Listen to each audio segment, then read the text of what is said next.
Happy Wednesday to you, web heads. It's a crisp, cool 55 degrees outside. Man, it does feel like the holidays right now. Happy New Comic Book Day to you. Hopefully everyone's having a beautiful morning. I'm going to head to the shop in a little bit after I get done running some errands. I'm going to show you what I pick up. I don't think it's a huge week, but we do get the continuation of Galore Spider-Man.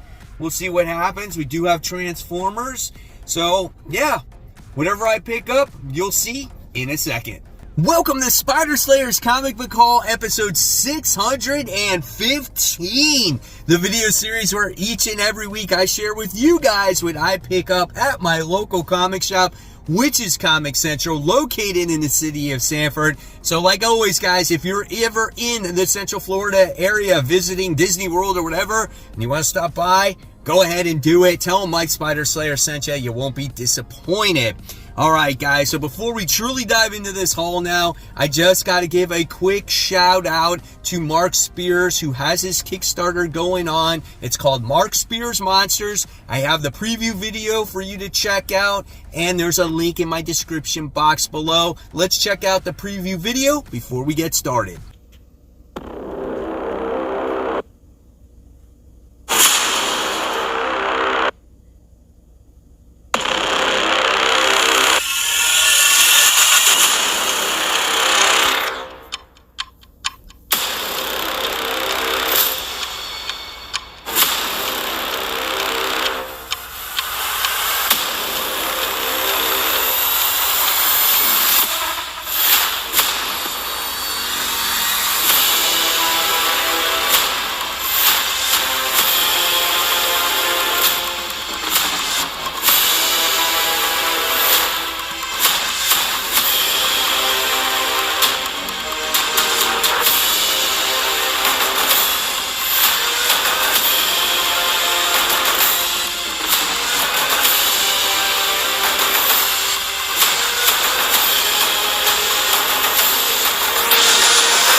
All right, so hopefully you'll back the project. I don't think you're going to be disappointed with it, guys. It's going to be awesome.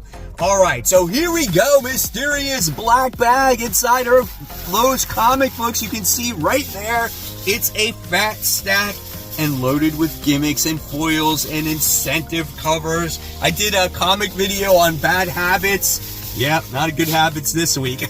Check out that stack, guys. There's some great comics in here, though, man. Let me tell you. Let's go with the incentive books first and the gimmick covers. Let's talk about that stuff first. Yeah, let's do that. Okay, before we get into the new books. So, the first thing I wound up getting is this Amazing Spider-Man issue 39, the 1 in 25. Paid $14.99 for that book. It looks pretty cool, man. I like it. You know, you gotta buy something other than that John Romita Jr. cover. So I bought that one. It was the only one they had. So, yep, that was pretty cool. All right. And then we wound up getting the 1 in 10 Transformers issue 3 that has Wheeljack on it. I think these covers all connect. All the 1 in 10s. The last one had Cliffjumper and RC on it. So, yeah, that's pretty cool. And then I got the 1 in 25, where we have Starscream and Optimus button heads with each other there. Paid $18 on that one. I could have had the 1 in 50, but someone kind of snagged it in front of me. There was a place behind the counter where they could reach and snag it and grab it instead of asking. And they kind of, snuck one up ahead of me, and I was not happy. But my shop will come through and get me another copy. They promised me that. So looking forward to getting that one when that happens. Then we wound up getting the Amazing Spider-Man foil cover. So that one was pretty cool. So I like that one. That's really nice. Patrick Gleason does the artwork in this one, but that's sick, dude. I like that. We haven't seen too many Amazing Spider-Man foils, so that's cool. And then we got the famous Santa Claus cover. Guys, it looks awesome, and it honestly smells when you scratch the nose. It actually smells like freaking peppermint, dude. Oh my god, it is sick. It is so insane. This is the Batman Silent Night book, so this is the way it looks right here. So yeah, let's check out the artwork in there. Got Zatanna in there. So yeah, I'm looking forward to it. I heard it was a lot of fun, right? And then we probably got the most gimmick cover of them all for the week. This is Justice League vs. Godzilla vs. Kong, the Battle War Sound FX variant cover. Guys, I'm opening this shit up. We're going to find out how this thing sounds. Just give me 1 second to open it. Okay, I opened it. Let's see if it makes some noise. Does it make noise? You open it? Like, how does it make the noise? Oh, there you go. I don't know. You got to press it somewhere. So that's cool. Oh my god. This is the biggest. Yeah. Oh my god. I can't believe we're here, right? So this is a reprint of issue 1. Now it doesn't shut up. Oh my god. Is this the first in its kind where it makes this noise? Oh man. Alright, let me put this bad boy away. It won't shut up now. Okay, so moving forward now that all the gimmicks are out of the way, we got Superman, the Middle Curtain. This is issue 2. This is Superman 78. So, first issue was pretty badass, man, as we got introduced to Metallo. Here is the interior artwork. So if you're looking for Christopher Reeve's Superman, I think this is going to be the book for you. I like the simplistic art. Hopefully we do get a little bit more story this time around. Then we have the Birds of Prey. We are on issue 4 with this book. I picked this up for the variant cover, not really for the story. I'm not digging the story, man. I might check out this story to see if it progresses further, if there's more action, which looks like there is, and to see if there's some more character growth. But I have been a little bit disappointed with this, so we'll see what happens. Again, if anything, I get a cool cover out of it. That's the thing. What happens when I'm on the fence about books, I buy the variant cover, so at least I have that, and then eventually I would drop it. So I don't know, hopefully it turns out good. Then we have Batman issue 140.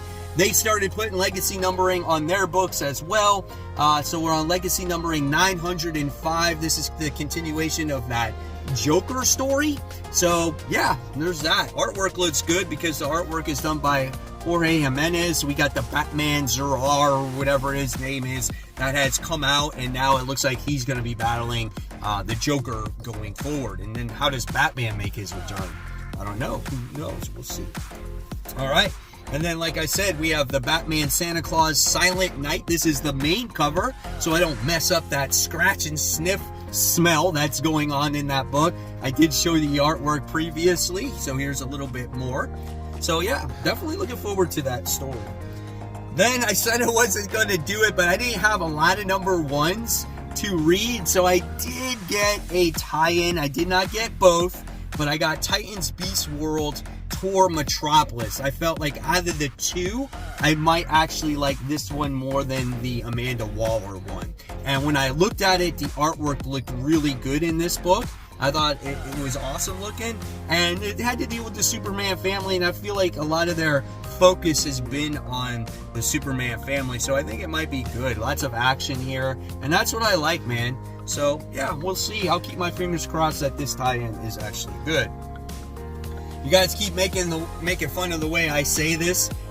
Petroleum, right? Petroleum head, so we'll just say pet petrol head. I can never say it right. But you guys know what I'm talking about here. Great artwork in this book. I love the first issue of this, as well as we get to see this almost extinct race rescuing these people that are supposed to save the earth.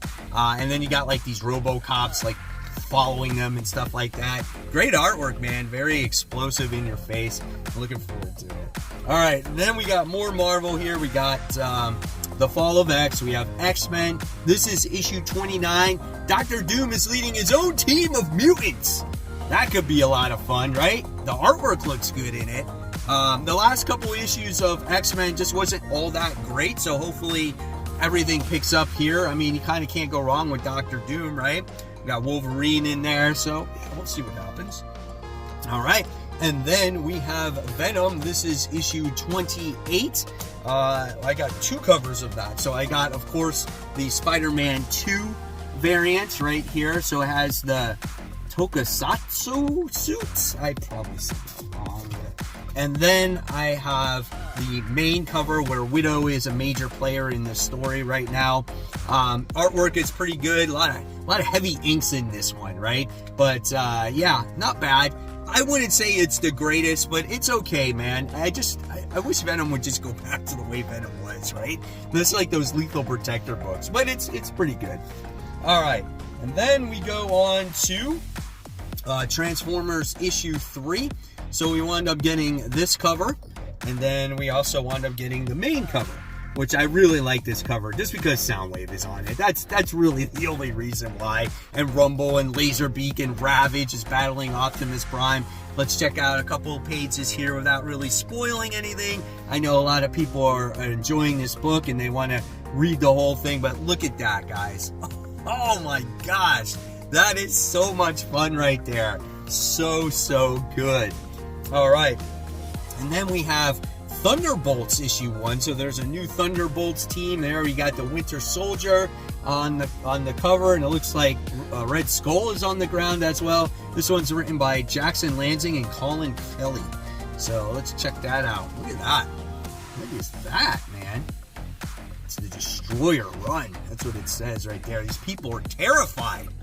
That looks like it could be a good read, man. There's a lot of action, crazy facial expressions going on in there. This will definitely be talked about in tomorrow's episode of The Worthy Ones. All right, guys. So before I continue on the haul, I just got to give a quick shout out to the webheads out there. Our first shout out goes to Dave, who says, Happy New Comic Book Day, the last haul for November. So he's showing off all the books he picked up for last week's New Comic Book Day. He even got that Something is Killing the Children 2 cover connecting variant. Very awesome. Great books. Thank you so much, Dave, for sharing. Then we got Kumong. Hopefully I said your name right. He said, adding another Grail to the PC. Love this bloody cover. And this is the first appearance of Vision. This is the Avengers issue 57. Great book to add to your collection. Hopefully I can get one in mind one day. Then we have Jim Keeley, who's showing off his Fantastic Four. This is issue 3. It's graded at a 1.8. He said he's been working on getting this for a couple years. I know the grade isn't the best, but hey, it's mine, and I love it. And that is absolutely awesome. Great looking cover. I love the 1.8. You know what it does? It adds character to that comic book. That is so cool, man. And then we have David here who says, so I decided to go through 5 of my old boxes today and take a look. I will try and go through 5 each week, and I want not only to sort them, but slowly get them into new bags and boards along with plastic BCW comic bins. This is going to take me a lot of money, so I'm going to work on that process over the next year or 2.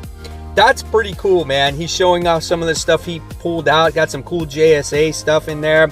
And what I love is that you're getting organized. That's hard. One of the hardest things about comic book collecting is keeping your books organized, and that is really cool. So thank you so much, David. And if you want to get shouted out on future hauls, just head on over to Facebook. You can search for my group called Comic Book Corner 2.0 Webheads Unite. When you just answer a few of the community guidelines and follow the rules, I will grant you access to this awesome community where we have great comic book conversations. We show all the books that we're picking up for the week, our graded comics, just what we thought of the stories in general. It's just an awesome community, guys. And you know what? You never know when you could get shouted out on future comic book hauls.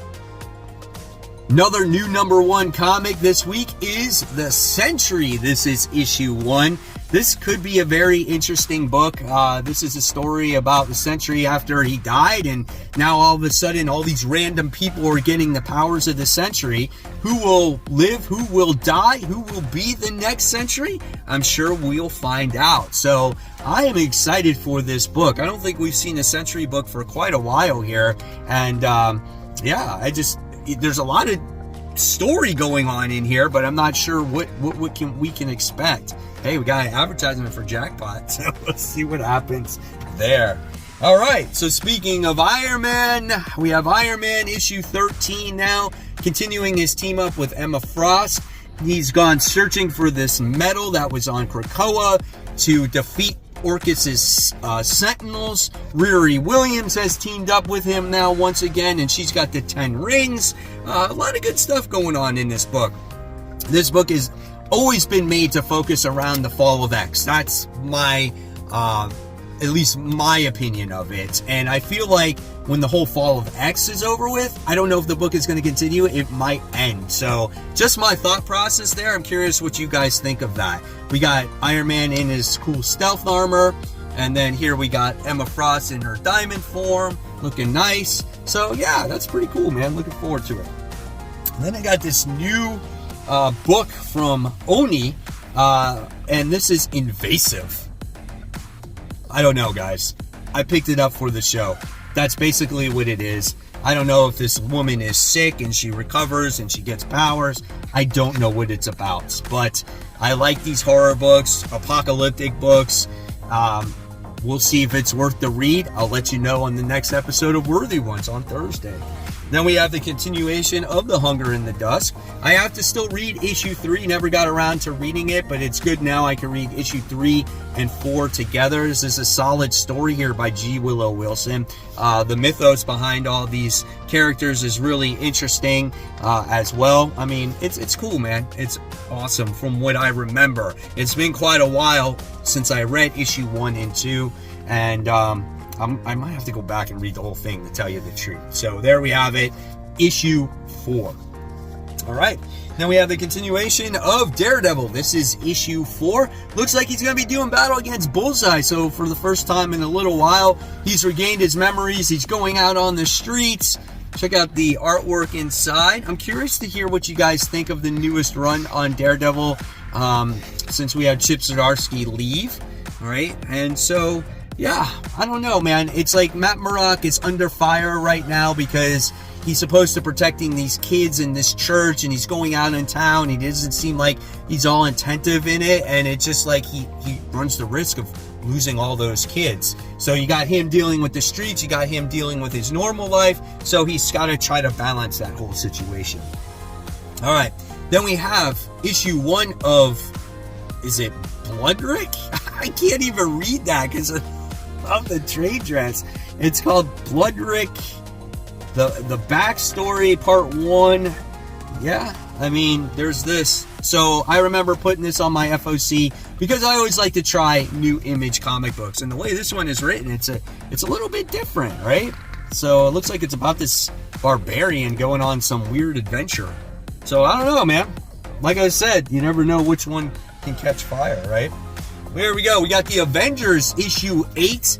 We have our Avengers going against another group of bad guys that were introduced in Timeless 2023 back in January, and they're finally meeting these guys for the first time. They got their little headquarters that's orbiting space now, and they developed that from the Ashton Combine. Here are those new villains right here.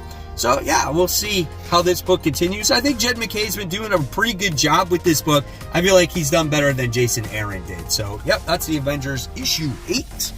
And then of course we had to get the Amazing Spider-Man issues. So we got Amazing Spider-Man issue 39 with that awesome cover.